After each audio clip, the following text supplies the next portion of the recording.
बिस्मिल्लाहिर्रहमानिर्रहीम अस्सलाम वालेकुम student, this is Mohammad Mehtab your mathematics teacher. Student, आज की इस वीडियो में हम डिस्कस करने जा रहे हैं second year mathematics unit number 9 solution of trigonometry equation की रिव्यू एक्सरसाइज।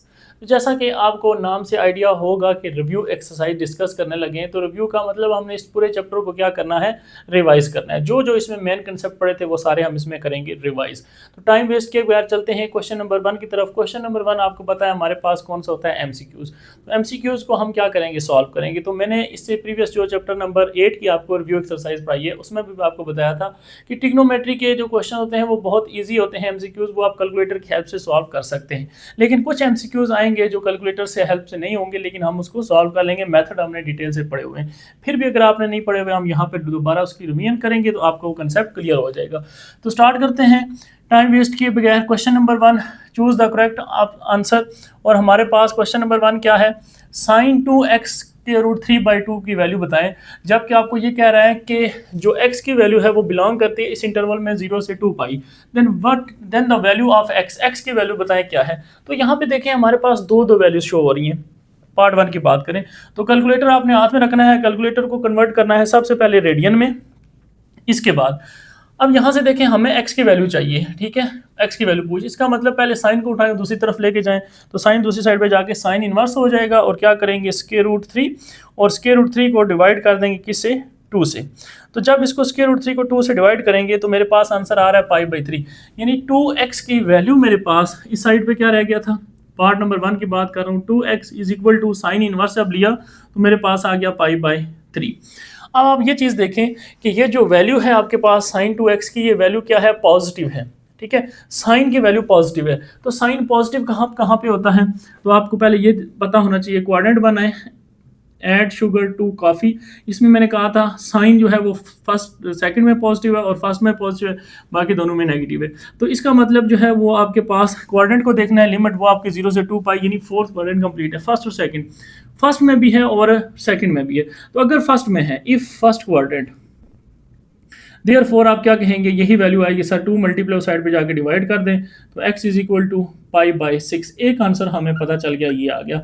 अगर ये सेकंड क्वाड्रेंट में है, अगर ये सेकंड में है तो फिर हम क्या करते हैं, ये जो 2x है ये एज इट इज, हम इसको पाई में देखें, यहाँ पे पाई होता है, पाई में से कुछ माइनस करेंगे तो पीछे जाएंगे, माइनस क्या करेंगे, जो रेफरेंस वैल्यू आई है वो आई है पाई/3।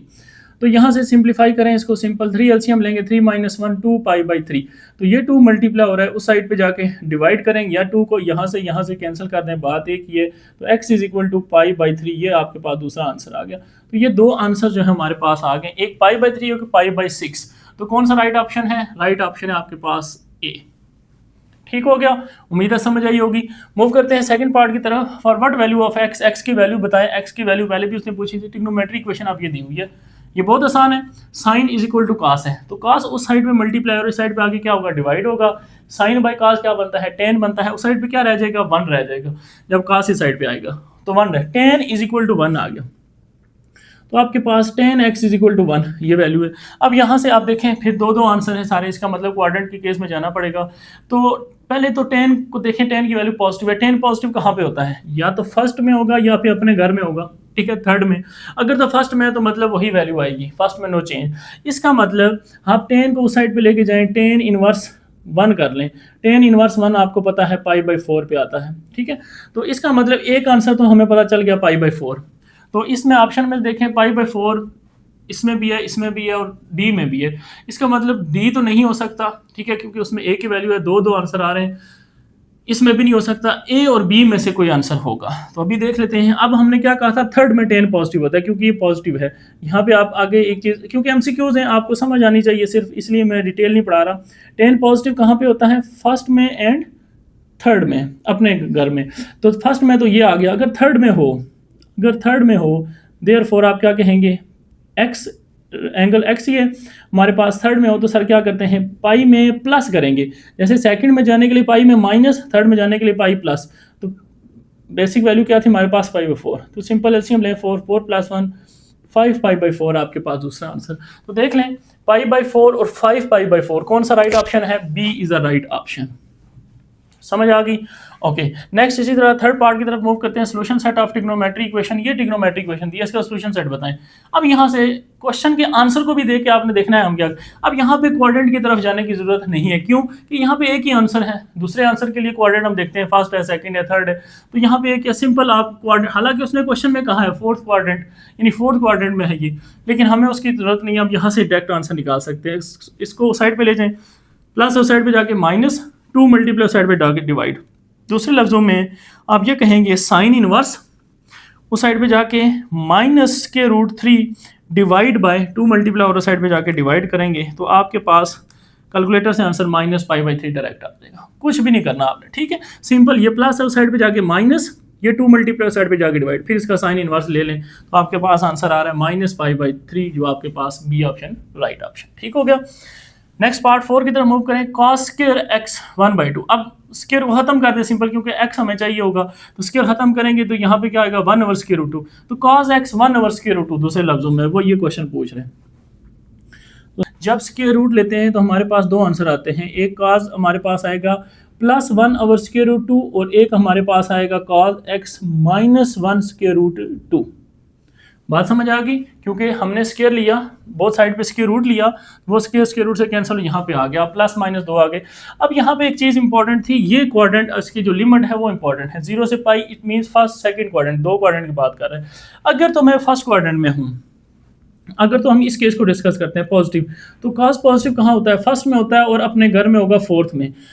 तो जो एंगल वैल्यू है पॉजिटिव है, या फर्स्ट में है या फिर फोर्थ में है। इसी तरह अगर नेगेटिव है, नेगेटिव कहाँ पे होगा? या सेकंड में होगा और या फिर थर्ड में होगा। अब क्वेश्चन में उसने क्या कहा था आपको? क्वेश्चन को कहा था कि 0 से π रहना है, आगे नहीं जाना, तो π से आगे थर्ड और फोर्थ आप पहले ही क्या कर दें, माइनस कर दें। अब आपके पास फर्स्ट और सेकंड क्वाड्रेंट आएगा, सिंपल दो वैल्यू आएंगी। और यहाँ से आप देख सकते हैं, अब सिंगल फर्स्ट अगर क्वाड्रेंट है तो नो चेंज, जो आंसर है वही आएगा। cos को साइड पे शिफ्ट करें, cos इनवर्स 1/√2 निकालेंगे तो π/4। ये वैसे भी आपको पता होना चाहिए, साइन और cos की वैल्यू जो है 1/√2 पे सेम आती है, दोनों की π/4 आती है। तो एक x का आंसर ये मिल गया। यहाँ से आप x का आंसर निकालना पड़ेगा, वही बात, माइनस को अभी आप निगलेक्ट करें, वैल्यू क्या है π/4। अब क्वाड्रेंट कौन सा है? सेकंड क्वाड्रेंट के लिए क्या करते हैं हम? पाई में से माइनस करते हैं एंगल, जो रेफरेंस एंगल होता है, तो पाई में से माइनस करें, 4 एलसीएम 4 1 4 -1, तो 3π/4। तो ये आपके पास इसका राइट ऑप्शन होगा π/4 और 3π/4। तो right option is B is a right option. Clear? Part number 5 की तरफ मूव करें। What is the solution of second 2। अब सेकेंड 2 इसमें भी उसने कह दिया 0 से π, यानी दो क्वाड्रेंट, फर्स्ट और सेकंड, तो ये आपके लिए आसान हो जाता है, थर्ड फोर्थ को आप छोड़ देते हैं। तो यहाँ से फिर आप देख सकते हैं एक ही आंसर आएगा, इसका मतलब या फर्स्ट में होगा या सेकंड में। तो देखेंगे यहाँ पे cos की सेकंड की वैल्यू क्या है? पॉजिटिव। पॉजिटिव कहाँ पे होता है? फर्स्ट में। इसका मतलब ये आपके पास फर्स्ट क्वाड्रेंट में आंसर, तो जो भी आंसर आएगा वही लिखेंगे। आप डायरेक्ट कर सकते हैं, सेकेंड एक्स को cos में कन्वर्ट करें, 1/cos, यानी इसको आप इस तरह से लिख सकते हैं, सेकेंड को आप लिख सकते हैं second x is equal to, क्या लिखा हुआ है? 2 लिखा हुआ है, ठीक है, second x is equal to 2। अब इसको 1/, अगर मैं लिख लूँ cos 1/cos x is equal to 2 as it is. अब cos उस साइड पे मल्टीप्लाई 2 इस साइड पे आ जाएगा, देयरफॉर आप कहेंगे 1/2 is equal to cos x। तो x निकालना है, cos को इस साइड पे ले आए सर, cos इनवर्स 1/2। तो यहाँ से x आपके पास जो है वो कैलकुलेटर से आप निकाल लें, खुद ना निकालें, cos इनवर्स 1/2, तो ब्रैकेट क्लोज, यहाँ से आंसर π/3 जो है वो हमारे पास आ रहा है। तो राइट ऑप्शन फिर हमारे पास कौन सा होगा? सी। तो सी इज अ राइट ऑप्शन, ठीक हो गया। नेक्स्ट मूव करते हैं पार्ट नंबर 6 की तरफ। तो what is the solution of sin x plus cos x is equal to 0। ये भी बहुत आसान सा है, 0 से π, वही बात, सेकंड क्वाड्रेंट आपको फर्स्ट और सेकंड में रहना है। cos को साइड पे ले जाएं, cos क्या हो जाएगा? माइनस, यानी आप इसको इस तरह से सॉल्व कर सकते हैं कि आप यहाँ से इस तरह से लिख सकते हैं इसको, sin x is equal to -cos x, ठीक है। cos x इस साइड पे प्लस का था, उस साइड पे चला गया माइनस हो गया। तो अब यहाँ पे दोनों तरफ cos से डिवाइड कर दें, या cos को इस साइड पे मल्टीप्लाई साइड पे आके डिवाइड कर लें, एक ही बात है। cos x इस साइड पे डिवाइड कर लिया, cos x इस साइड पे डिवाइड, ये कैंसिल हो गया 1 टाइम। sin और cos क्या होता है? हमें पता है tan x is equal to -1। अब फिर वही बात, टेन की वैल्यू नेगेटिव है, तो टेन की वैल्यू नेगेटिव कहाँ पे होती है, या सेकंड में होगी या फोर्थ में होगी।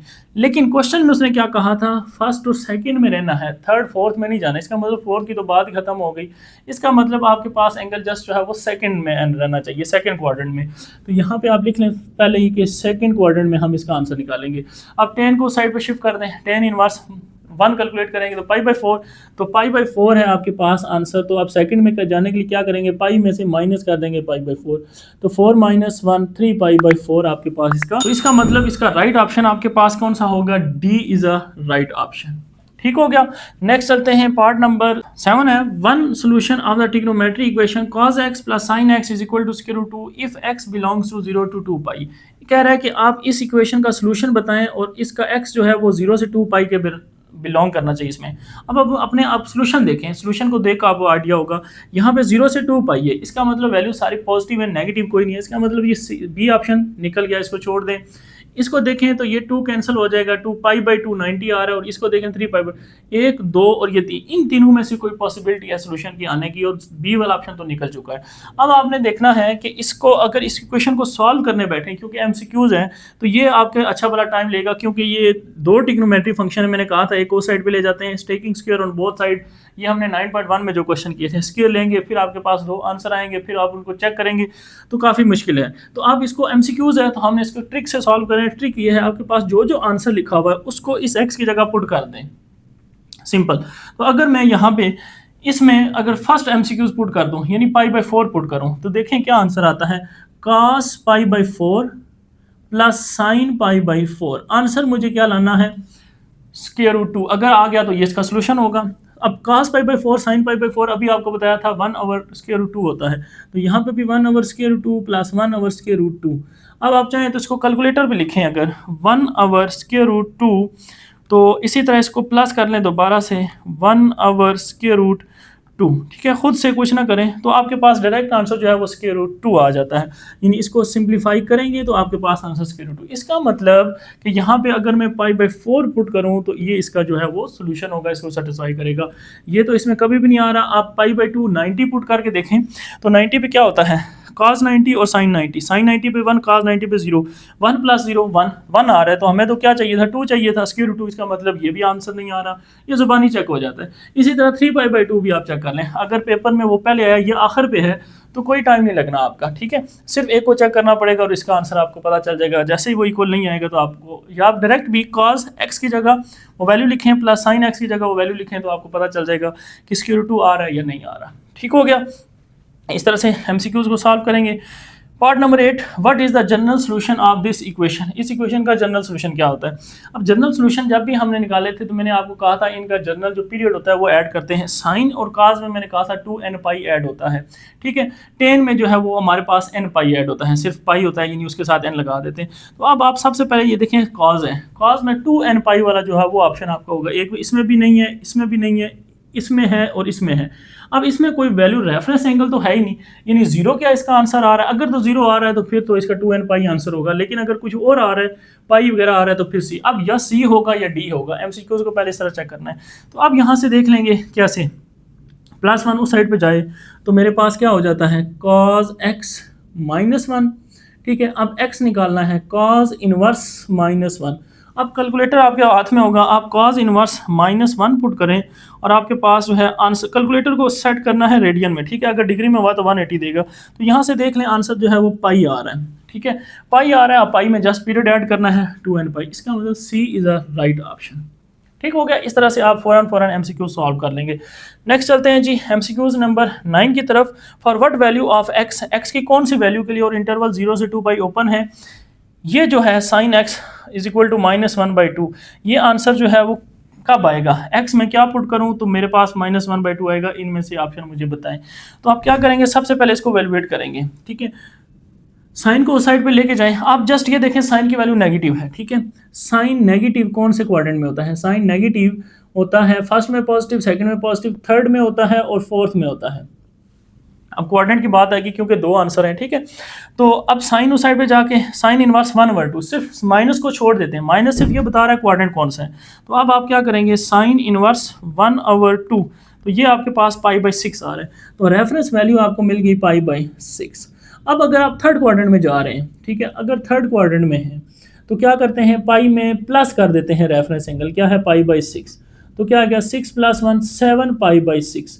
एक ऑप्शन तो ये बन गया। आप देखें आपका कोई ऐसा है जिसमें सिर्फ एक ही 7 है, ये भी है 7, ये भी 7, इन दो से तो आपकी पक्की छोड़ दें, इनको ये कभी भी नहीं होगा, इनको ख़त्म, ए होगा या बी होगा। अब फिर इसका मतलब दूसरा भी निकालना पड़ेगा। फोर्थ क्वाड्रेंट को भी चेक करना ले, फिर फोर्थ क्वाड्रेंट में क्या कहा था, 2 पाई में से माइनस कर दें रेफरेंस एंगल पाई बाई 6, तो एलसीएम ले लें 6 6 2 12 12 माइनस 1 11 पाई बाई 6। तो कौन सा है 11, yes B is a right option. ठीक हो गया। तो इस तरह से कैलकुलेटर को यूज़ करके आप फ़ौरन एमसीक्यूज जो है वो सॉल्व कर सकते हैं ट्रिग्नोमेट्री के चैप्टर 8 और 9 के। नंबर 10 की तरफ मूव करें। 4 cos x - 3 sin x = 0। फिर वही क्वेश्चन आ गया जो यहाँ पे आपको बताया। अगर इसको सॉल्व करने बैठेंगे तो ये अच्छा वाला लॉन्ग क्वेश्चन है, तो इसको फिर हम इस तरह सॉल्व ही करेंगे, ट्रिक से सॉल्व करेंगे। दें number of values of the x between 0 and 2 पाई, बिल्कुल सेम क्वेश्चन है। यहाँ पे कहता है कि इसके कितने सोल्यूशन आएंगे, जो x की वैल्यूज होंगी वो कितनी होंगी। जैसे हमारे पास ये क्वेश्चन था, ठीक है, इसमें उसने बाउंड कर दिया था ये और ये सोल्यूशन, इनमें से बताओ कौन है इसको सेटिस्फाई कर रहा है। तो यहाँ पे वो कह रहा है सोल्यूशन आप मुझे बताएं। तो आपको याद हो जब इस तरह की हमने इक्वेशन सॉल्व की थी तो इसके 4 सोल्यूशन आते थे, ठीक है, क्वाड्रेटिक फार्मूला लगाने के बाद उनको हम जब चेक करते थे तो 2 उसको हमेशा सेटिस्फाई करते थे। तो इसके फिर हमेशा जो सोल्यूशन है, जितने भी क्वेश्चन किए हैं उसके 2 जो है वो सोल्यूशन बनते हैं। तो इसका राइट ऑप्शन क्या होगा, 2 होगा। ठीक है, इसको आपने सॉल्व नहीं करना, जस्ट बताना है what is the value of C. अब सी की वैल्यू बताएं। ये है आपके पास जो है साइन स्क्वायर पाई बाई 6 और साइन स्क्वायर, ये सारा कैलकुलेटर से आप जो है वो निकाल सकते हैं। तो यहाँ पे इसको भी मैं आपको वैल्यूएट करके बता देता हूँ। साइन स्क्वायर पाई बाई 6, अब सिर्फ लिखें साइन पाई बाई 6, तो साइन पाई बाई 6 पे मेरे पास आंसर 1/2, तो इसका स्क्वायर लेना है, इसका मतलब 1/2 का हमने लेना है स्क्वायर। ठीक हो गया। प्लस इसी तरह साइन, अब पाई बाई 3 पुट करना है आपने, ठीक है, पाई बाई 3, तो पाई बाई 3 पे स्क्वायर रूट 3/2, इसका भी स्क्वायर लेना है, स्क्वायर रूट 3/2, ठीक है, और इसके ऊपर भी लेना है स्क्वायर। ये याद रखिएगा जो हमारे पास स्क्वायर होता है पहले हम उस वैल्यू को वैल्यूएट करते हैं, उसके बाद होल वैल्यू के ऊपर स्क्वायर होता है। ठीक है, इसी तरह 10 पाई बाई 4 पे तो हमें पता है 1 होता है और 1 का स्क्वायर 1 ही आएगा, तो इसमें 1 ऐड होना है। अब इस सारे को आप कैलकुलेटर पे चाहे लिख सकते हैं, 1/4 बन जाएगा ये, प्लस स्क्वायर रूट से कैंसिल, ऊपर 3 आएगा, नीचे जो है 2 का स्क्वायर 4 आ जाएगा प्लस 1, तो ये 4 एलसीएम आ जाएगा, 3 + 1 4, 4/4 1, 1 + 1 ये 2 आपको कैलकुलेटर भी दे देगा, आपको वैसे भी मैंने बता दिए। तो इसका राइट ऑप्शन जो है वो डी होगा। ठीक हो गया। तो इस तरह से स्टूडेंट आप एमसीक्यूज जो है वो अटेम्प्ट कर सकते हैं। उम्मीद है आपको समझ आई होगी। मूव करते हैं इसके क्वेश्चन नंबर 2 की तरफ। क्वेश्चन नंबर 2 है हमारे पास, solve the following trigonometries equation. Trigonometries equation हमें दी है, 4 पार्ट्स गिवन है, इनको हमने सॉल्व करना है, यानी इसमें से x की वैल्यूज फाइंड करनी है। तो 9.1 में हमने ये क्वेश्चन सॉल्व किए हैं, बिल्कुल वैसे ही हैं, इनको हम सॉल्व करते हैं, रिवीजन हो जाएगी आपकी।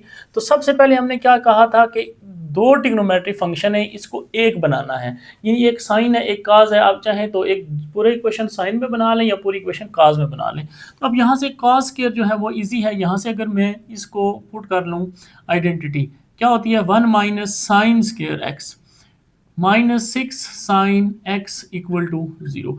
अब यहाँ पे पूरा क्वेश्चन किस में चेंज हो गया, साइन में चेंज हो गया। अब इसको मल्टीप्लाई करें, 5 1s are 5 -5 sine square x -6 sine x = 0।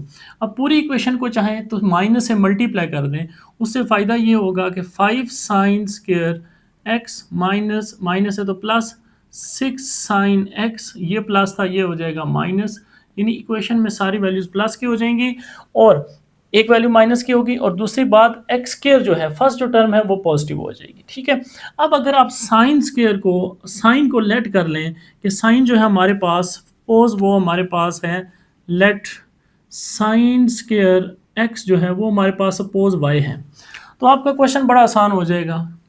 आप कहेंगे सर 5y² + 6y -5 = 0, फिर तो ये इक्वेशन बन के सिंपल।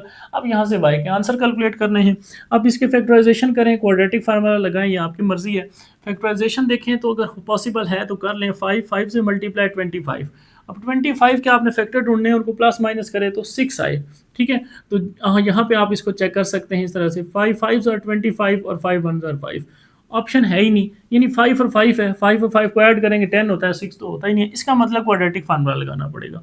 तो quadratic formula y is equal to minus B, तो क्या है -6 प्लस माइनस बी का स्केयर, 6 का स्केयर 36 माइनस 4a और c की जगह क्या है -5 डिवाइड बाई 2a, a की जगह क्या है 5, ए बी सी ये आपको पता है, ठीक है। जो स्केयर के साथ होता है वो ए होता है, जो सिंपल वेरिएबल के साथ होता है वो बी, और जो बाकी होता है वो सी होता है, ठीक है। तो अब यहाँ से आप सारा काम जो है वो कैलकुलेटर से कराएं, खुद जो है वो आपने नहीं करना। आपने जस्ट यहाँ पे ये लिख लें -6 प्लस माइनस स्क्वायर रूट में देख लें सारा जो आंसर है वो टर्म है वो क्या दे रही है, 36 प्लस लिख लें, क्योंकि ये माइनस और ये माइनस प्लस होता है, आपको बताया था। 4 5 20 और 20 के साथ फिर मल्टीप्लाई कर लें 5, तो स्क्वायर रूट में मेरे पास जो है आंसर आ रहा है 2 स्क्वायर रूट 34 डिवाइड बाय 5 2 10 है, तो मैं इसको एज इट इज लिखता हूँ, 2 कॉमन लेके 2 को कैंसिल कर देता हूँ। तो यहाँ से फिर आप इस तरह से इसको लिखेंगे, 2 कॉमन ले लें अगर, तो -3 plus minus square root 34 divide by 2 into 5, तो 2 2 कैंसिल। तो आपके पास यहाँ से दो आंसर आ रहे हैं वाई के। एक आंसर क्या आएगा माइनस में, यानी प्लस के रूट 34 डिवाइड बाय 5, और एक आंसर आपके पास यहाँ आएगा y is equal to -3 minus के रूट 34 डिवाइड बाय 5। अब इसको ज़रा पॉइंट्स में भी चेक कर लें, आपके पास क्या वैल्यू आ रही है, -3 प्लस के रूट 34, और इस पूरे आंसर को हम डिवाइड कर देंगे 5 से, तो ये मेरे पास आंसर आ रहा है 0.566, ठीक है। 2 डेसिमल तक लिख लें तो बहुत है। इसी तरह से अगर हम दूसरी टर्म देखें, ये हमारे पास क्या आ रही है -3 माइनस के रूट 34, और इसको अगर कैलकुलेट करें डिवाइड से 5 से, तो यहाँ पे मेरे पास आंसर आ रहा है -1.76। अब आप देखें कि आपके पास y था क्या, y था हमारे पास sin x, तो इसकी जगह sin x लिख लें, तो sin x 0.56 और यहाँ से sin x -1.7, ठीक है। आगे पॉइंट के बाद भी नंबर एक छोड़ दें।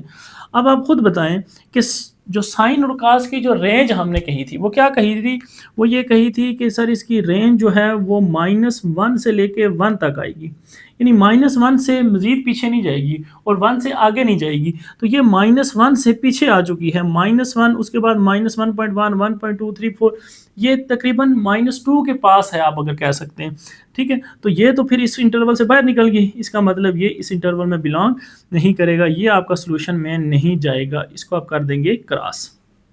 बात समझ आ गई। तो आपके पास सिर्फ और सिर्फ एक नंबर यही बचा है। अब आप यहाँ से क्या करेंगे, x की वैल्यूज़ निकालेंगे। अब यहाँ से x की वैल्यूज़ कैसे आएंगी, अब आपको पता है ये वैल्यू पॉजिटिव है, तो आप चाहें तो आप यहाँ से ये लिख सकते हैं साइन पॉजिटिव कहाँ कहाँ होता है, in first quadrant and second quadrant, ठीक हो गया। अगर तो फर्स्ट क्वाड्रेंट में है तो फिर आप इस तरह निकाल सकते हैं, x is equal to sine inverse 0.56, यहाँ से आप निकालेंगे x की वैल्यू जो आपके पास रेफरेंस एंगल आएगा। तो आप कैसे निकाल सकते हैं, शिफ्ट साइन 0.56 लिख लेते हैं, तो यहाँ से मेरे पास 34.05 वैल्यू आ रही है, ठीक है।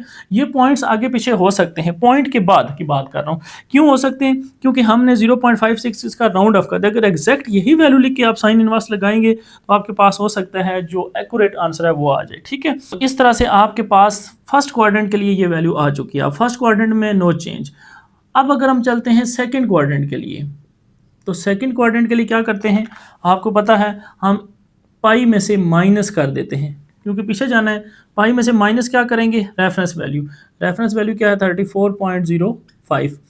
तो आप इसको यहाँ से, ये पाई क्या होता है 180 होता है, आप इसको बेशक 180 लिख लें, 180 माइनस 34.0, तो यहाँ से आपके पास x की वैल्यू आ जाएगी 180 माइनस 34.05, ठीक है। तो ये मेरे पास आंसर जो आ रहा है 145.95।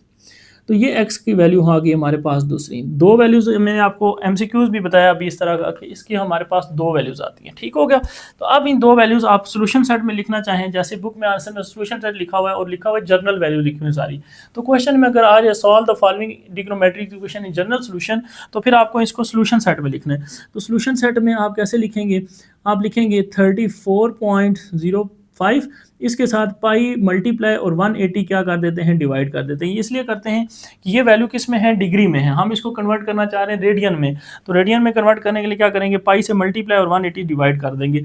और इसके साथ जो है जनरल पीरियड ऐड करना पड़ेगा। जो साइन और कास का पीरियड क्या बताया था, 2n पाई। इसी तरह से दूसरा आंसर जो अगर हम इसको लिखें तो ये क्या आएगा, 145.95। इसको भी रेडियन में कन्वर्ट करना है, पाई से मल्टीप्लाई 180 से फिर डिवाइड कर दें, इसमें भी ऐड कर देते हैं 2n पाई। ठीक हो गया। तो ये आपके पास जो है इसका कंप्लीट क्या आ जाएगा स्टूडेंट, आंसर आ जाएगा। ठीक हो गया। तो इस तरह से आपके पास क्वेश्चन 1 जो है वो पार्ट इसका कंप्लीट हो जाता है। ये जो वैल्यूज आती हैं ये आपके सामने डिग्री की वैल्यू है, ठीक है, 180 यूज़ किया, और यहाँ से भी ये आप जब वैल्यू कैलकुलेट करेंगे, साइन इनवर्स निकालेंगे, तो ये आपके पास अगर डिग्री में होगा तो ये आंसर आएगा, ठीक है। अगर रेडियन में होगा तो फिर ये आंसर नहीं आएगा, फिर आपका कोई और आंसर आएगा।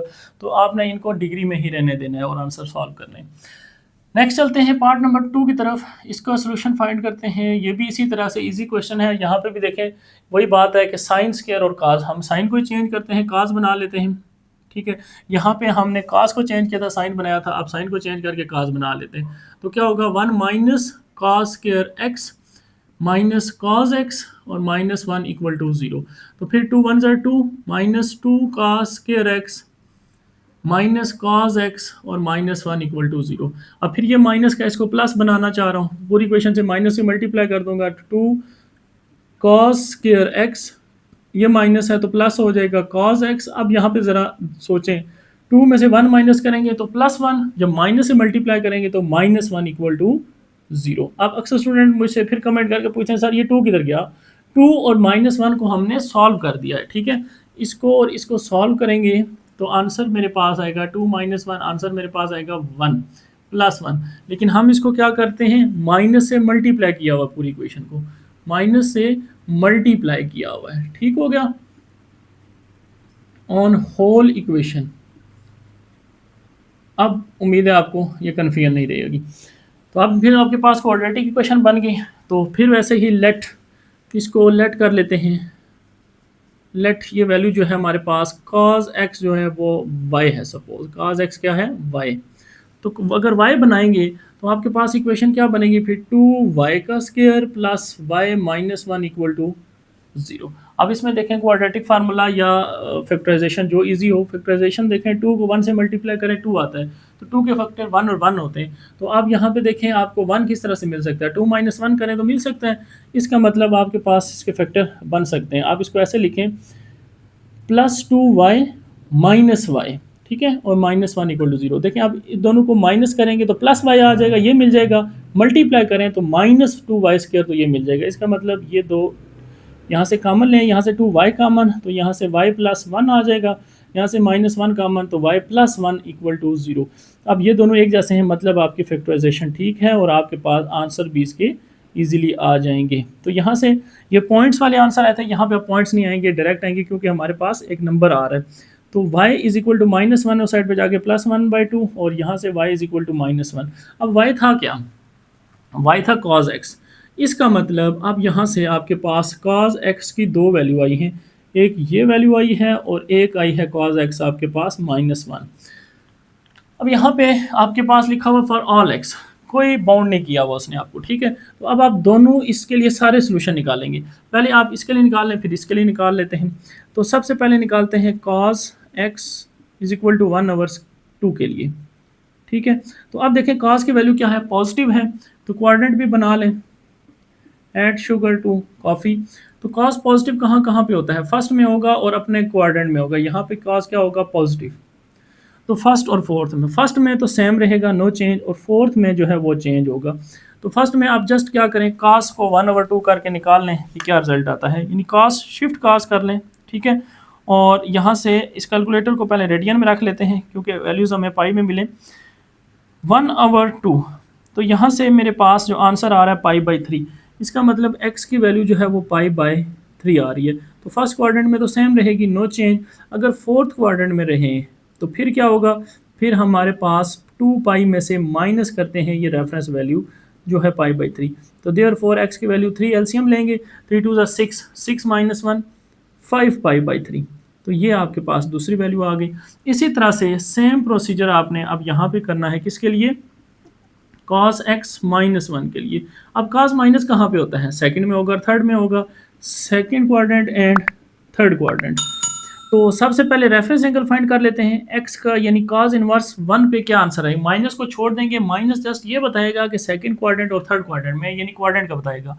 तो cos इनवर्स 1 अगर निकालेंगे तो ये हमारे पास क्या आ जाता है, 0 आ जाता है। तो रेफरेंस वैल्यू हमारे पास 0 आ गई। तो अब 0 आ गई, तो अगर आप सेकंड क्वाड्रेंट में हैं, तो सेकंड क्वाड्रेंट में हूँ तो क्या करेंगे, पाई में माइनस करेंगे रेफरेंस एंगल, वो क्या है 0, तो फिर भी पाई आंसर आएगा। और अगर आप थर्ड क्वाड्रेंट में मूव कर रहे हैं तो x में फिर वही बात, पाई में क्या करेंगे, प्लस करेंगे रेफरेंस एंगल, वो फिर क्या है 0, तो फिर भी आंसर क्या आ जाएगा, पाई आ जाएगा। तो फाइनली फिर सोल्यूशन सेट इसका लिख लेते हैं, वो क्या आएगा, एक तो हमारे पास आ रहा है पाई, इसमें जनरल पीरियड ऐड कर लेते हैं 2n पाई, क्योंकि ये भी फंक्शन किसका था, साइन और काज में था। फिर यूनियन लगा के फिर यहाँ पे लिख लेते हैं पाई/3, और इसमें भी पीरियड ऐड कर लेते हैं जनरल 2n पाई, प्लस यहाँ से फिर क्या है 5 पाई/3 प्लस 2n पाई, इसका भी जनरल पीरियड ऐड कर लिया। तो फाइनली इसका जो है वो ये जो है इसका आंसर आ जाएगा। ठीक हो गया। तो ये इसका कंप्लीट जो है वो सोल्यूशन है आपके पास। इसको भी चाहे तो यहाँ पे लिख सकते हैं सोल्यूशन सेट। अच्छा, नेक्स्ट यहाँ से आते हैं पार्ट नंबर 3 की तरफ। पार्ट नंबर 3 आसान है, पार्ट नंबर 2 से अगर देखा जाए आसानी की तरफ जा रहे हैं, क्योंकि यहाँ पे एक साइन था, एक कास था, अब उसने दोनों साइन कर दिए, तो थैंक यू, क्योंकि उसने आसान कर दिया। तो अब यहाँ से आप क्या करें, लेट कर लें जस्ट साइन को, साइन एक्स को लेट कर लें वाई, तो आपके पास क्या आ जाएगा 2y का square minus 3y plus 1 equal to 0। अब इसकी फैक्टराइजेशन चेक करें, यस हो जाएगी, तो आप इसको फैक्टराइज कर लें, -2y minus 1y plus 1 equal to 0, ये लिख लें। कॉमन ले लें, 2y कॉमन आएगा फर्स्ट 2 में से, तो y माइनस 1 रह जाएगा, फिर -1 कॉमन, तो y माइनस 1 इक्वल टू 0। तो यहाँ से 2y माइनस 1 एक फैक्टर बन जाएगा और y माइनस 1 एक फैक्टर बन जाएगा। यहाँ से फिर आपके पास क्या आएगा 2y माइनस 1 इक्वल टू 0, और यहाँ से y माइनस 1 इक्वल टू 0। यहाँ से y की वैल्यू आप कहेंगे सर 1/2, और यहाँ से y की वैल्यू सिंपल आ गई 1। y था क्या, y है हमारे पास साइन, तो यहाँ से आप लिख सकते हैं साइन x सर असल में 1/2 है, और साइन x असल में 1 है। अब ये दोनों वैल्यूज़ हैं वो पॉजिटिव हैं, और साइन पॉजिटिव कहाँ पे होता है, फर्स्ट में और सेकंड में, ठीक है। तो इसका मतलब जो वैल्यू कोऑर्डिनेट आएगा वो फर्स्ट और सेकंड, लेकिन सबसे पहले रेफरेंस एंगल फाइंड करना है इसका। तो साइन इनवर्स 1/2 आप कैलकुलेट कर लें कैलकुलेटर से कि क्या आता है।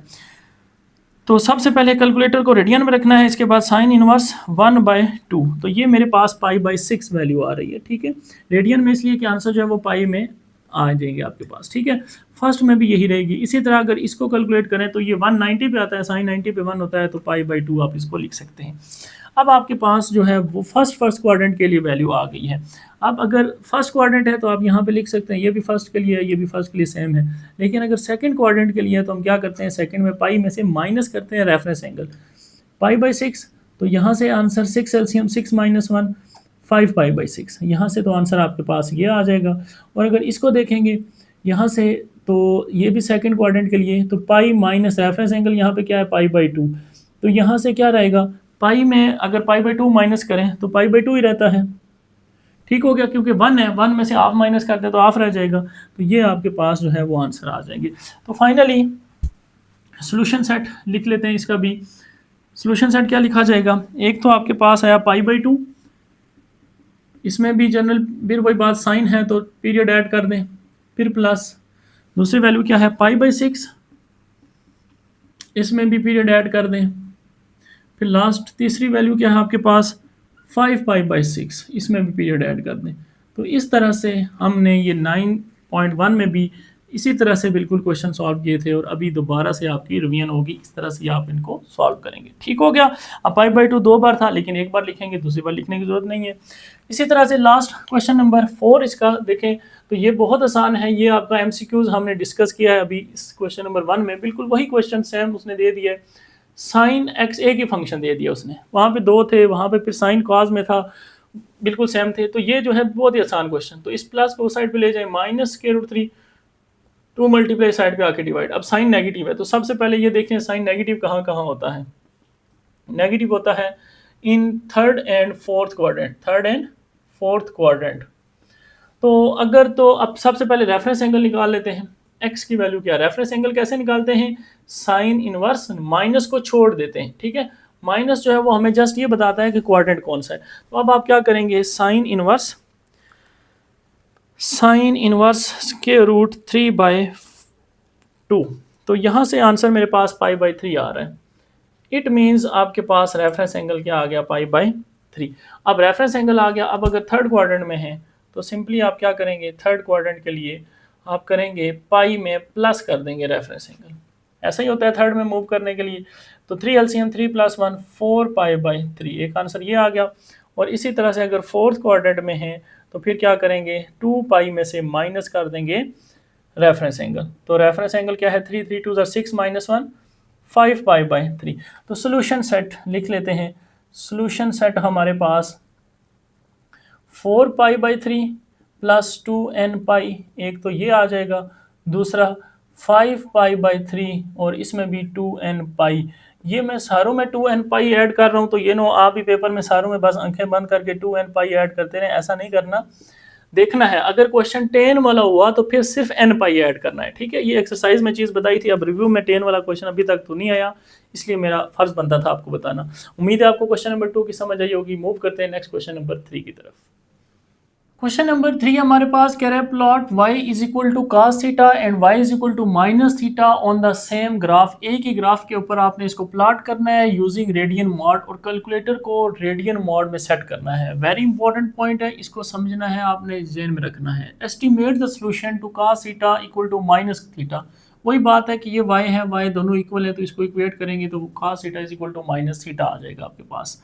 By identifying the intersection point with numerical approximation up to 2 decimal place, कह रहा है कि इसका सोल्यूशन को आइडेंटिफाई करें, वो जो पॉइंट ऑफ इंटरसेक्शन होगा वही सोल्यूशन होगा। न्यूमेरिकली इसको आपने अप्रोक्सीमेट करना है अप टू 2 डेसिमल। इसका मतलब एग्जैक्ट इसका सोल्यूशन फाइंड करना पॉसिबल नहीं है, इसलिए न्यूमेरिकल सोल्यूशन इसका फाइंड करेंगे। और दूसरा पॉइंट फिर ये याद रखना है कि कैलकुलेटर को फिक्स कर लेना है 2 डेसिमल प्लेस तक, क्योंकि उसने कहा है कि मुझे 2 डेसिमल तक जो है वो आंसर चाहिए। अब आता है नेक्स्ट टेबल बनाना। तो ग्राफ के लिए सबसे पहला काम होता है टेबल बनाना। अब टेबल बनाने के लिए स्टूडेंट कंफ्यूज होते हैं कि सर इसकी डोमेन जो है, यानी इसको कहाँ से कहाँ तक हम वैल्यूज पुट करें। तो यहाँ पे बाउंड नहीं किया उसने कि 0 से पाई या 0 से 2π, तो आपकी मर्जी है। अब -90 से +90 तक, जो भी 9.2 में हमने क्वेश्चन किए थे वही इंटरवल रखा था, यहाँ पे भी वही रख सकते हैं। लेकिन अब यहाँ पे एक प्रॉब्लम ये आती है कि अगर हम -90 से +90 लेके जाते हैं और साइज इंटरवल अगर हम 30 का रखते हैं, तो हमारे पास जो सोल्यूशन इसका आ रहा है वो सोल्यूशन जो है बहुत ज़्यादा दूर हो जाएगा, यानी आप उसको फाइंड नहीं कर सकते, आइडेंटिफाई नहीं कर सकेंगे। इसलिए इंटरवल को हम छोटा कर लें। तो इंटरवल हम सबसे छोटा 15 लेते हैं। तो अगर मैं 15 इंटरवल लूँ और मैं -90 से +90 तक टेबल बनाऊँ तो ये अच्छा भला टाइम लग जाएगा। तो लॉन्ग क्वेश्चन अगर आपके पास इतना टाइम हो पेपर में तो आप बिल्कुल बनाएं, और अच्छी बात है अगर आप -90 से +90 बना सकते हैं।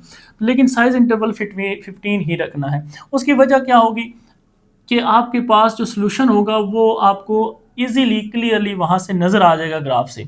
अब देखें यहाँ से एक और पॉइंट भी है जिससे आपको आइडिया होगा कि इसका सोल्यूशन क्या आएगा। देखें कास, अब अगर मैं 0 पुट करूँ तो कास 0 पे तो 1 आता है और ये 0 0 ही आएगा। इसका मतलब 0 पे तो आंसर मिलना पॉसिबल नहीं है यहाँ पे, इसलिए अब हमें जो है वो इंटरवल को छोटा करना ही पड़ेगा। जब इंटरवल को छोटा करेंगे तो फिर टेबल को मैं बड़ा नहीं बनाना, मैं इसको 60 तक लेके जा रहा हूँ। मैं इसको 45 भी कर सकता हूँ, आप चाहें तो +40 से -45 भी कर लें, तब इनफ है। 6 पॉइंट यहाँ पे, 6 पॉइंट यहाँ पे, 7 पॉइंट से आप ग्राफ बना सकते हैं इजीली। मेन पॉइंट होता है हमारा ग्राफ बनाना।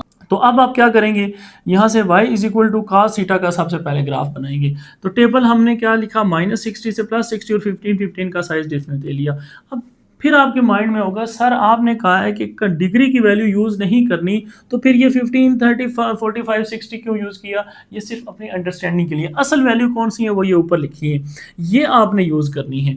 जैसे आपको 30 को पता है π/6 होता है, 40 π/4 होता है, 60 π/3 होता है और 15 π/12 होता है। इसी तरह से यहाँ पे भी अब आपने क्या करना है, कॉस में फंक्शन में ये वैल्यूज पुट करनी है, π/3 पुट करना है। फिर बता रहा हूँ कैलकुलेटर रेडियन में सेट होना चाहिए और 2 पॉइंट पे फिक्स होगा, तो आपके यही आंसर सारे आएंगे।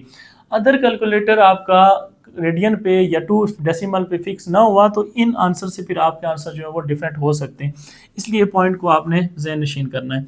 अब जब ये करेंगे तो ये पॉइंट्स आपके पास सारे आ जाएंगे, ये कैलकुलेटर से सारा काम है आपने उससे करना है, यहाँ पे कोई ऐसी चीज़ नहीं है जो आपको ना समझ आए। y is equal to minus zeta, यहाँ पे स्टूडेंट थोड़े कंफ्यूज होते हैं, कहते हैं यहाँ पे 60 है तो यहाँ पे 60 आना था 1 कैसे आ गया। तो मैंने आपको कहा है इसको यूज़ करना है, ये जस्ट अंडरस्टैंडिंग के लिए लिखें कि 30 45 15 ये इतना मैंने साइज डिफरेंस लिया है। तो यहाँ से ये पाई/3 यानी आप यहाँ पे पुट करेंगे, एक ही बात है, पाई/3 माइनस माइनस जस्ट प्लस होगा, कैलकुलेटर पे पाई/3 लिखें आपको 1.05 आंसर देगा, ठीक है। इसी तरह पाई/4 लिखेंगे 0.79, इसी तरह से ये वैल्यू सारी रेडियन में आ रही है। अब नेक्स्ट स्टेप आते हैं, चले टेबल भी आपने बना लिया, ठीक हो गया। अब आते हैं ग्राफ पे, तो ग्राफ बनाना एक्स एक्सिस वाई एक्सिस बना लिया आपने, ठीक है। इसके बाद ये जो ग्राफ है ये आपके पास Y is equal to cos theta का बनेगा। कैसे ग्राफ बनाना आपने पूरा 9.2 चैप्टर सीखा है, वैसे भी इजी सा काम है। ये आपके पास एक्स एक्सिस की वैल्यू है, ये आपके पास आउटपुट आ रही है। तो -60 पे अगर देखें तो वैल्यू क्या आ रही है 0.50, तो ये देख लें 0.50, ये अभी यहाँ पे आपको छोटी नज़र आ गई, लेकिन आप जब कॉपी पे पेज पे बनाएंगे तो ये आपको बड़ा नज़र आएगा, ठीक है। तो फिर आपको ये क्लियर जो है इसकी इमेज नज़र आ जाएगी। यहाँ पे आपको जस्ट आइडिया इसका मैं देता हूँ, यहाँ पे -45 पे ये वैल्यू आ रही है आपके पास 0.71, इसी तरह से आप टू सो ऑन इधर आप बनाएंगे तो इसको ज्वाइन करेंगे ये कर्व बन जाएगी। इसी तरह दूसरी कर्व की बारी है, तो वो देखें माइनस थीटा, तो जस्ट जो ये वैल्यू आ रही है -60 पे 1.50, ये आप देख सकते हैं 1.50, इसी तरह से इसको कंप्लीट कर लें। अब आपने जब ये टेबल ग्राफ भी बना लिया, अब पॉइंट ऑफ इंटरसेक्शन का टाइम, इंपॉर्टेंट पॉइंट, वो कैसे निकालेंगे, वो आप यहाँ से आप देखेंगे, इसको मैच करें जाके, स्केल रख के, जहाँ पे वो दो लाइंस मैच नहीं है, इसको स्केल रख के वाई एक्सिस पे और इसको स्केल रख के एक्स एक्सिस पे। अब आप देखें एक्स एक्सिस पे ये 45 से थोड़ा पीछे है, तो 45 से पीछे है, तो 45 से कितना पीछे, अब जब आप ग्राफ पेपर पे बनाएंगे तो वहाँ पे लाइनें लगी होती हैं, तो वहाँ पे आप काउंट कर सकते हैं कि आपने एक जो लिखा है 0 से यानी 15 तक, तो आपने कितने बॉक्स छोड़े हैं, तो उसके अकॉर्डिंग जब आप देखेंगे तो ये आपके पास अप्रोक्सीमेटली 42 या 43 बनेगा, ठीक है। 42 भी बन सकता है, 43 भी बन सकता है, या 44 तो नज़र आ रहा है कि वो थोड़ा सा पीछे है, काफ़ी थोड़ा पीछे है, तो इसको 42 या 43 है। तो अब सपोज आपके पास 43 आ रहा है, ठीक है। तो फिर आप क्या करेंगे, अब 43 को, ये वैल्यू जो है आपके पास डिग्री में है, हमने डिग्री यूज़ नहीं करनी, हमें रेडियन में चाहिए। तो जब 43 को रेडियन में आप कन्वर्ट करेंगे तो आपके पास आंसर यहाँ पे 0.75 या 0.73 आ जाएगा। वो आंसर आपने इसमें भी पुट करना है, इसमें भी पुट करना है, यानी इस फंक्शन में भी, इसमें दोनों पे आंसर अगर सेम आ गया, इट मीन्स आपका वो सोल्यूशन पॉइंट है, वो आपका इंटरसेक्शन पॉइंट है। फिर बता रहा हूँ, अगर ये जो पॉइंट है आपने फाइंड किया है, ये पॉइंट इस फंक्शन में भी, इस फंक्शन में पुट करने से दोनों का आंसर सेम आ जाता है एग्जैक्टली, तो इस मीन वो आपका सोल्यूशन पॉइंट है। जैसे यहाँ पे पाई यानी 45 पुट करने से 1 डेसिमल तक तो सेम है, लेकिन 1 डेसिमल के आगे 2 डेसिमल पे जाए सेम नहीं है, उसने कहा था 2 डेसिमल चाहिए, यही मसला था इसमें। इसलिए मैंने इसको अगर 242.13 लिखूं और इसको जब कन्वर्ट करूंगा रेडियन में, अब ये वैल्यू जो कन्वर्ट हो चुकी है रेडियन में आ गई है ये वैल्यू, ठीक है। तो ये वैल्यू आई 0.74। अब ये वैल्यू आपने पहले फंक्शन में भी पुट करनी है यानी cos थीटा, और दूसरे फंक्शन में भी पुट करनी है थीटा में, तो फिर आपके पास जो रिजल्ट आएगा वो देखें, आप अगर cos थीटा में पुट करेंगे तो आपके पास दोबारा से 0.474 आएगा, और इसी वैल्यू को जब आप थीटा में पुट करेंगे तो थीटा तो है ही वही, यानी सेम वैल्यू आ जाएगी, माइनस प्लस 0.74 आ जाएगा।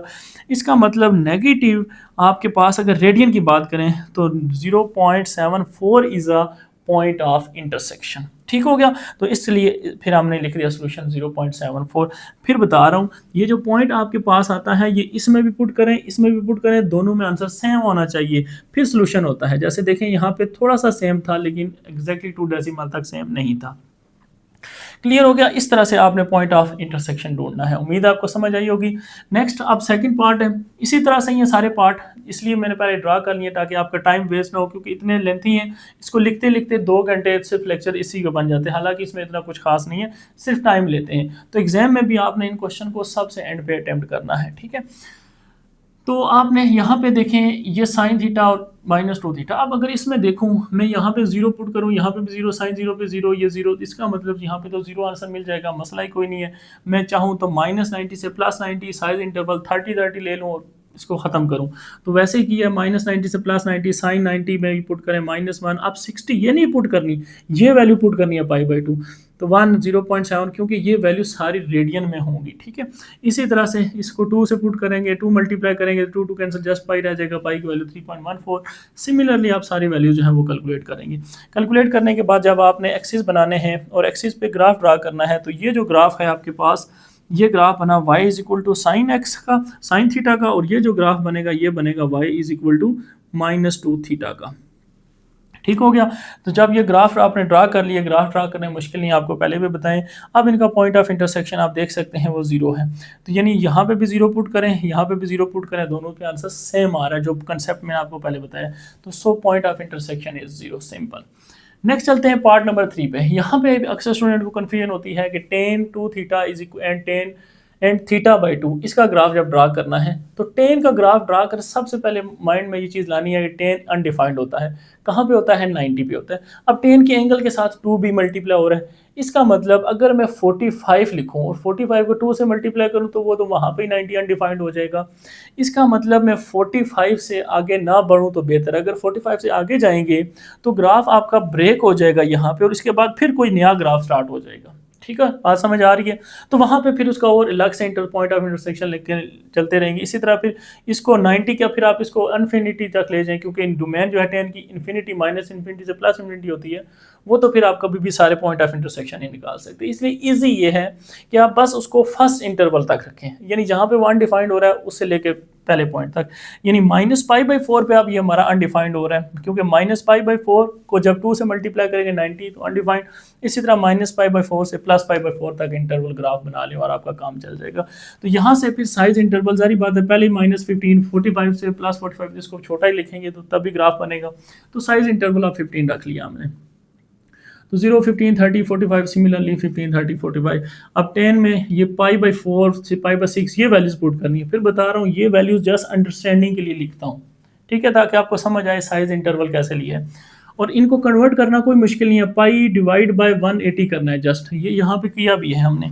ये वैल्यू थी हमारे पास डिग्री की, जैसे देखें 42.13 मैंने सपोज की, तो इस पे वैल्यू डिग्री में थी, इसको कन्वर्ट किया, ये रेडियन में आ गई वैल्यू। अब ये वैल्यू जो है आपने इसमें पुट की, इसमें पुट की, दोनों का आंसर जो है वो सेम आया, तो हमने क्या दिया, सोल्यूशन है।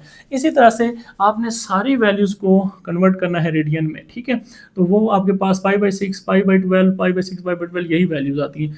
तो आप इसमें पुट करें tan 2 तो 90 हो जाएगा इन्फिनिटी, यहाँ पे 2 मल्टीप्लाई करेंगे, 2 3 π/3 पुट करेंगे, ये वैल्यू आ जाएगा अप टू सो ऑन।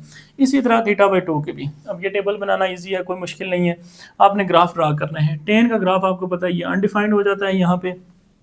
इसके बाद ये जो ग्राफ है ये tan 2 थीटा है, y इज इक्वल टू जो ब्लू कलर से है, बाकी जो ब्लैक कलर से है ये आपके पास है y इज इक्वल टू, इसको आप कहेंगे y इज इक्वल टू -θ/2 का ग्राफ। ठीक हो गया स्टूडेंट। अब आपने देखना है यहाँ से पॉइंट ऑफ इंटरसेक्शन क्या आ रहा है, यानी जो कॉमन पॉइंट है सिंपल, और कॉमन पॉइंट क्या है 0, और वो आपको स्टार्ट से भी पता चल जाएगा कि अगर इसमें 0 पुट करें, इसमें 0, तो दोनों से आंसर जो है वो सेम मिल रहा है। हमें यही चाहिए होता है, सोल्यूशन सेट वही होता है कि जो दोनों कर्व का कॉमन पॉइंट होता है। तो इसलिए हमारे पास यहाँ पे पॉइंट ऑफ इंटरसेक्शन क्या आ गया, 0।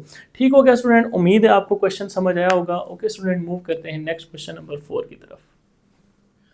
क्वेश्चन नंबर 4 है हमारे पास स्टूडेंट, लास्ट क्वेश्चन है रिव्यू एक्सरसाइज का। तो जैसे हमने आगाज़ किया था वैसे ही अख्ताम करने लगे, मतलब स्टार्ट लिया था एमसीक्यूज से और अख्ताम भी एमसीक्यूज पे होने वाला है। ये जो क्वेश्चन है क्वेश्चन नंबर 4, ये एमसीक्यूज में आपसे पूछे जा सकते हैं, 6 पार्ट हैं, तो इनको आपने एमसीक्यूज के लिए करना है, ठीक है। तो मुश्किल नहीं है, बहुत आसान है। एमसीक्यूज के लिए जब मैंने कह दिया तो फिर इसका मतलब ये दो स्टेप में आप कर लेंगे। आपको कह रहा है यहाँ से थीटा निकालें, तो साइन को उस साइड पे शिफ्ट कर लें, सिंपल। तो यहाँ से है क्वेश्चन sin θ/2 इक्वल टू 1, तो आपने क्या करना है, साइन को साइड पे ले जाना है। θ/2 साइन इनवर्स क्या आ गया 1। अब साइन 1 कहाँ पे आंसर देता है, साइन का आंसर 1 कहाँ पे होता है, 90 पे, यानी साइन 90 पे, 90 का मतलब क्या है π/2, यहाँ पे क्या है θ/2 एज इट इज़। ये 2 डिवाइड उस साइड पे जाके मल्टीप्लाई कर देंगे तो आपके पास क्या आ जाएगा π/2, तो ये 2 कैंसिल, तो θ इज इक्वल टू पाई, ये आपके पास इसका क्या आ जाएगा, आंसर आ जाएगा। ठीक हो गया, तो आपको समझ आ गई होगी कि कितना मुश्किल है क्वेश्चन। नेक्स्ट इसी तरह सेकंड पार्ट का सॉल्यूशन, वो भी इसी तरह से टेन लिखा हुआ है और कहता है थीटा की वैल्यू बताएं, तो टेन को आप उस साइड पे ले जाएं, स्टार्ट स्टेप उस तरह से करते हैं, टेन को दूसरी तरफ लेके जाते हैं तो टेन इनवर्स वन।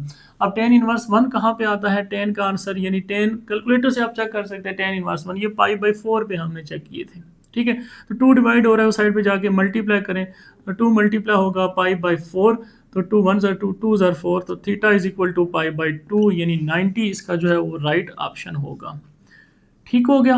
नेक्स्ट इसी तरह से पार्ट थर्ड की तरफ मूव करें, तो ये आपको यहाँ पे भी थीटा फाइंड करना है, तो कॉट लिखा हुआ है, तो कॉट को मैं 1/10 लिख सकता हूँ, बिल्कुल लिख सकता हूँ। आगे जो वैल्यू है वो एज इट इज़। अब मुझे यहाँ से थीटा फाइंड करना है, तो क्या करूँ, क्रॉस मल्टीप्लाई, इसको इधर यानी ऐसे, इसको इधर, तो 1/√3 इधर आ जाएगा और 10 उस साइड भी चला जाएगा। अब मुझे सिर्फ थीटा निकालना है, 10 को इस साइड पे ले आऊँ तो 10 इनवर्स 1/√3। अब ये आप कैलकुलेटर से चेक कर सकते हैं, तो पाई बाय 6 आपके पास इसका क्या आ जाएगा, राइट आंसर आ जाएगा। ठीक हो गया, कोई मुश्किल नहीं है, आसान है, आप इसको कैलकुलेटर से चेक कर सकते हैं। नेक्स्ट पार्ट नंबर 4 की तरफ मूव करें, तो पार्ट नंबर 4 में फिर थीटा पूछ रहा है और कॉट लिखा हुआ है, तो कॉट को हम क्या लिख सकते हैं, रेसिप्रोकल है 10 का। ठीक है, theta by 2 is equal to 0 as it is. फिर वही बात, इसको इधर ले जाएं, इसको उधर ले जाएं, तो 1/0 is equal to 10 theta by 2। अब यहाँ से 1/0 यानी इन्फिनिटी, इन्फिनिटी आप कह सकते हैं, तो 10 कहाँ पे अनडिफाइंड होता है, तो यहाँ पे आप लिख सकते हैं 10 90 पे अनडिफाइंड होता है यानी पाई बाई 2 पे, यहाँ पे 10 theta by 2 as it is. तो यहाँ से दोनों तरफ मैं इसको कैंसिल कर सकता हूँ, तो आपके पास यहाँ से theta by 2 is equal to pi by 2 आ जाएगा, तो 2 को कैंसिल कर दें, theta is equal to pi आपके पास इसका राइट ऑप्शन आ जाएगा। ठीक हो गया, यहाँ से भी कोई मुश्किल नहीं है, आपको बस सिंपल ये पता है कि 10 90 पे या 10 90 की जगह पाई बाई 2 लिख दिया जाए तो आंसर क्या आता है, इन्फिनिटी आता है, डिफाइंड होता है, तो उसकी जगह हम ये यूज़ कर सकते हैं।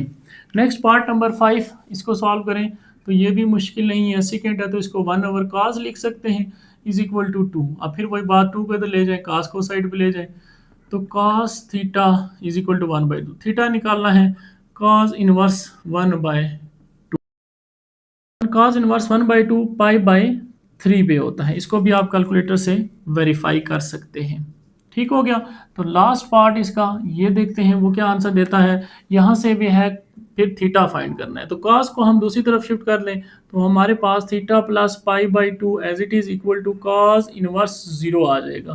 तो यहाँ से theta plus pi by 2 equal to cos 0 कहाँ पे होता है, 90 पे होता है cos 0, तो 90 आ गया। तो यहाँ से ये प्लस थीटा है उस साइड पे जाके यानी प्लस पाई बाई 2 साइड पे जाके माइनस पाई बाई 2 ये कैंसिल, तो थीटा इज इक्वल टू 0 आपके पास इसका क्या आ जाएगा, राइट ऑप्शन। ठीक हो गया जी, तो आखिरकार हमने एक्सरसाइज को कंप्लीट कर दिया, 0 पे आखिरी आंसर हमारा 0 आ गया। ठीक हो गया स्टूडेंट्स, तो ये थी हमारे पास रिव्यू एक्सरसाइज 9। उम्मीद है आपको चैप्टर नंबर 9 में जो मेन कंसेप्ट पढ़े थे वो सारे रिवाइज हो गए होंगे, आपने इनकी प्रैक्टिस करनी है। Okay students, thank you and अल्लाह हाफिज़।